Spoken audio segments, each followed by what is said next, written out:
চাঁদপুরের কচুয়ার শিক্ষা উপকরণ বিতরণ করা হয়েছে। সকালে উপজেলার পালগিরি বেগম রাবেয়া উচ্চ বিদ্যালয় ও পালগিরি প্রাথমিক বিদ্যালয়ের 650 শিক্ষার্থীর মাঝে খাতা কলম, শিক্ষকদের মাঝে ডায়েরি ও কলম বিতরণ করা হয়। পাশাপাশি প্রকৃতির ভারসাম্য রক্ষায় স্কুলে রোপণ করা হয় দৃষ্টিনন্দন জাকারান্দা গাছ।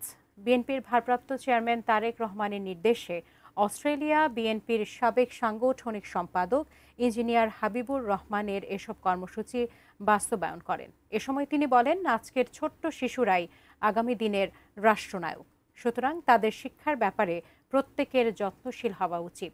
সমৃদ্ধ ও সবুজ কচুয়া গড়তে সবার সহযোগিতা কামনা করেন হাবিবুর রহমান।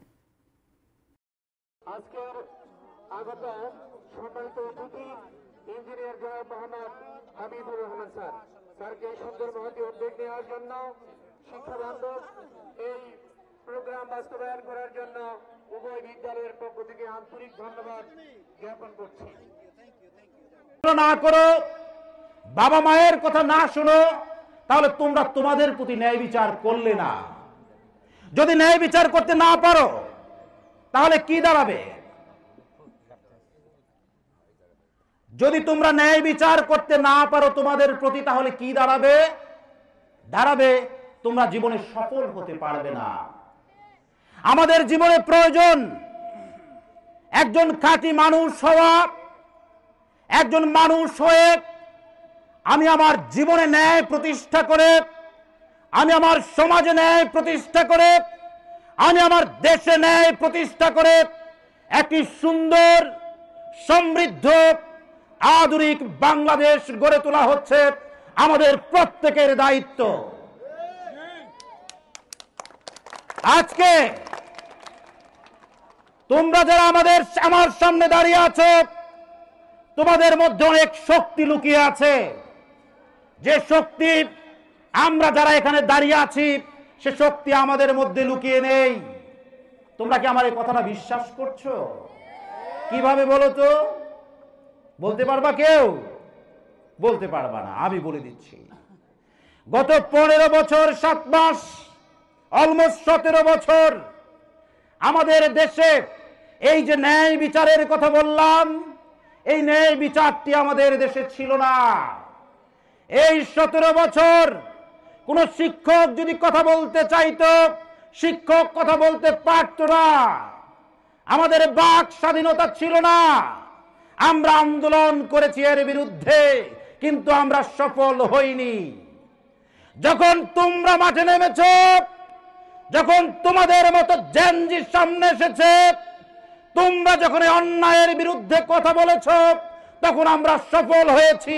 এদেশ থেকে স্বৈরাচার বিতাড়িত হয়েছে। সুতরাং প্রমাণিত হলো তোমাদের শক্তি আমাদের চেয়ে বেশি। বন্ধুগণ, আমি তোমাদের কাছে একটি অনুরোধ করব, অত্যন্ত গরম, আমি বক্তব্য দীর্ঘায়িত করব না। তোমাদের যে শক্তি আল্লাহ তাআলা তোমাদের মধ্যে দিয়েছে, সেই শক্তিটি তোমরা ব্যবহার করবে একজন খাঁটি মানুষ হিসেবে গড়ে ওঠার জন্য। ইনশাআল্লাহ বলো সবাই, ইনশাআল্লাহ। Thank you. তোমরা আগামী দিনের নেতৃত্ব দিবে, তোমরা আগামী দিনের বাংলাদেশ গড়ে তুলবে। ইনশাআল্লাহ আমি তোমাদের বড় ভাই হিসেবে, বন্ধু হিসেবে, তোমাদের একজন অগ্রজ হিসেবে আমি তোমাদের এই শিক্ষার যে জার্নির মধ্যে তোমাদের সাথে যদি আমি শরীক থাকতে পারি, তাহলে আমি নিজেকে ধন্য মনে করব। ইনশাআল্লাহ আমি ভবিষ্যতে তোমাদের সাথে শরীক থাকব। জনাব তারেক রহমান একটি সুন্দর বাংলাদেশ গড়ে তোলার জন্য 31 দফা রূপরেখা দিয়েছেন।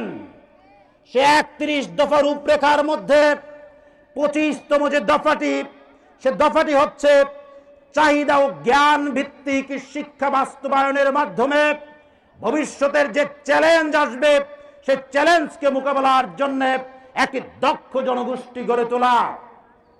আমাদের এই কাজ করতে গিয়ে জনাব তারেক রহমান যে স্বপ্ন দেখেছেন, জনাব তারেক রহমানের সেই স্বপ্ন বাস্তবায়ন করতে গেলে তোমাদের সহযোগিতার প্রয়োজন। তোমরা যদি সত্যিকার অর্থেই মনোযোগ সহকারে পড়াশোনা করো তাহলেই সম্ভব একটি আধুনিক বাংলাদেশ গড়ে তোলা। আমি বিশ্বাস করি তোমরা সুন্দরভাবে একটি জীবন গড়ে তোলার জন্য তোমরা তোমাদের লেখাপড়ার দিকে মনোযোগ দিবে আর শিক্ষকদের কথা মনোযোগ সহকারে শুনবে ইনশাআল্লাহ। আরেকটি কথা প্রধান শিক্ষক সাহেব বলেছেন, উনি বলেছেন এই ইনফ্রাস্ট্রাকচারাল কোনো বিষয় আছে হয়তো। আমি প্রধান শিক্ষককে অনুরোধ করব আপনি লিখিত আকারে প্রধান নির্বাহী ইঞ্জিনিয়ারের প্রতি লিখিত আকারে একটি চিঠি লিখবেন, সে চিঠিটা আমাকে দিবেন ইনশাআল্লাহ। I will try my level best to do whatever needed here.